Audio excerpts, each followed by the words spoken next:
আসসালামু আলাইকুম। খবর পড়ছি বাংলাদেশ বেতার ইসলামপুর থেকে। আমি মোহাম্মদ আত্মহারা বেগম। আমাদের নৌকা বাহিনীর সেক্রেটারি মোহাম্মদ নজুমিয়া গতকালকে একটি সিগারেট খেয়েছিল, কিন্তু সিগারেটটি খেয়ে তার মেসের কাঠিটি নদীর মধ্যে ফেলে দেয়। পরে নদীতে মেসের কাঠি থেকে নদীর মধ্যে আগুন ধরে যায়। পরে রুবি বাবু বলেছে, ওই আগুন যদি তোমরা নিভাতে চাও তাড়াতাড়ি করে আমার দোকানে যত কেরোসিন আছে সব কেরোসিনে আগুনে মাঝখানে ফেলে দাও। পরে মোহাম্মদ ফুলমিয়া তাড়াতাড়ি করে তার দোকানে যত কেরোসিন আছে সব কেরোসিনে আগুনে মাঝখানে এনে ফেলে দেয়। পরে আগুন একেবারে নিয়ন্ত্রণে আসে। ওই নদীতে যত মাছ নৌকা ট্রলার আছিল তাদের কোনো কিছু ক্ষয়ক্ষতি হয় নাই, কিন্তু মোহাম্মদ জয় মিয়া টার্মিনাল পুরে ছাই হয়ে গেছে।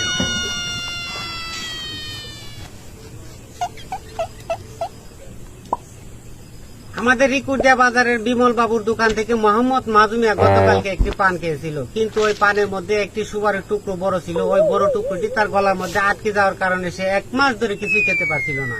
না খেয়ে খেয়ে তার শরীরটা অনেক মোটা হয়ে গেছে।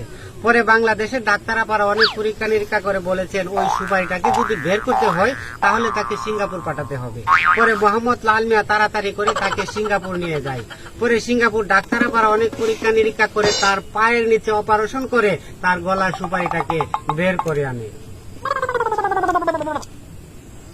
এদিকে আমাদের ইসলামপুর বাজারের মোহাম্মদ গুলাম হোসেন ভাইয়ের দোকানের একটি সিঙ্গারা বাস্ট হয়ে তার 2 জন কর্মচারী নিহত হয়েছেন। আমাদের ইসলামপুর সংবাদদাতা জনাব আলমগীর মিয়ার ডেস্ক রিপোর্টে জানা গেছেন ওই সিঙ্গারাটির মধ্যে বেশি পেঁয়াজ আর লবণ পড়ার কারণে সিঙ্গারাটি বাস্ট হয়েছে।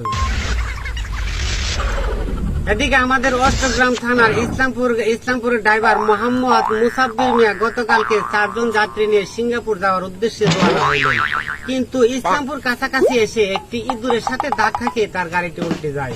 ওই রুট দিয়ে যাচ্ছিল 3টি চিংড়ি মাছ এবং 4টি বোয়াল মাছ। ওই গাড়িটি উল্টে 3টি চিংড়ি মাছের উল্টে পড়ে যাওয়ার কারণে 3টি চিংড়ি মাছ জাগাত নিহত হয়েছেন এবং 4টি বোয়াল মাছ আহত হয়েছেন। নিহত চিংড়ি মাছকে অষ্টগ্রাম সদর হসপিটালে ভর্তি করা হয়েছে এবং আহত বোয়াল মাছকে রোডের সাথে জ্যান্ত পুঁতে ফেলা হয়েছে। এদিকে আমাদের ইসলামপুর বাজারের কুখ্যাত 2 জন গাঞ্জাখুরে গাঞ্জা 2 টান বেশি মারার কারণে তাদের মাথার মধ্যে আগুন ধরে গেছে। আমাদের ইসলামপুর সংবাদদাতা জনাব আলমগীর মিয়ার ডেস্ক রিপোর্টে জানা গেছেন ওই গাঞ্জাখুরদের মাথায় আনুমানিক 3 ঘন্টা পানি দেওয়ার পরে তাদের জ্ঞান ফিরে আসতে সক্ষম হয়েছে। এদিকে আপনারা সবাই জানেন পাঙ্গাস মাছের লম্বা কাটা শরীরটা তার আটা আটা গেদার মাকে রান্ত বললে কপালো মারে জাডা। এটা আমার গপ্পের আলাপ না। আমাবস্যা রাতে চান নিয়ে ডটো করতেছে, বলদে ভুগতেছে, কুত্তায় খের খাইতেছে। বাড়িতে এলো সুর রেখা তারাঙ্গে দিলাম দৌড়ানি। সুর যায় উত্তর দিকে, আমি যাই দক্ষিণ দিকে। দূর ফাটতে ফাটতে সামনে ফাইলাম নদীরে ফেস মারা ইংরির ভিত্তিতে সাঁতার ফারলাম। সাঁতার ফারতে দাড়ির মধ্যে বাজ্যা কয়েকটা চিংড়ি মাছ উঠলো। বাড়িতে এসে গেদার মাকে বললাম পোলা ভান্ডির ভর্তা করার চিংড়ি মাছটিরে খাবার দিয়ে হাক কর মুন্ডা খাওয়ানো যুগ কর। উত্তরবঙ্গের নারাবারা বললে আগে ছেড়ে বেড়া বিলে ভাতে ঠাস ঠাস আর আমি পাদলে বলে সর্বনাশ।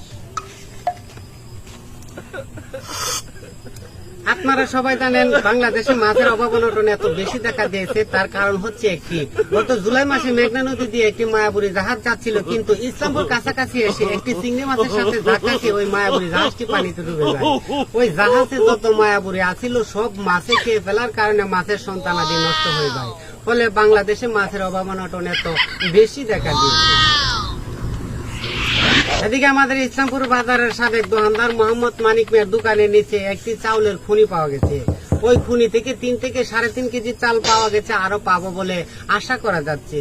মোহাম্মদ মানিক মিয়া বলেছেন এবার তার আর কোনো অভাব অনটন থাকবে না, সে আগামীতে বাড়িতে বিল্ডিং তুলবে বলে জানিয়েছে। এবারে আবহাওয়া, আগামীকাল সারাদিন রোদ থাকবে এবং দিনের মধ্যে 14 বার বৃষ্টি হতে পারে। আগামীকাল বেলা উঠবে 8:30টায় এবং বেলা অস্ত যাবে 2:30টায়।